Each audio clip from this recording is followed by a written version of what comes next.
ตำบักแตงครับเมนูนี้เลิกงานแล้วตำบักแตงแซ่บๆเด้อใส่เงาไปก่อนนี่ก็บักแตงใส่แครอทใส่ข้าวลงไป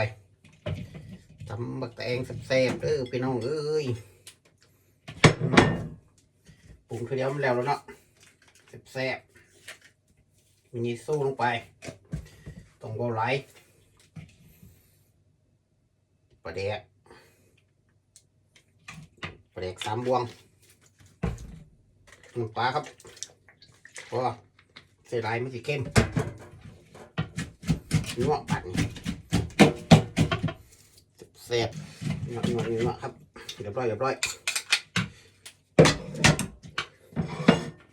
ลงจานได้บ่เนี่ย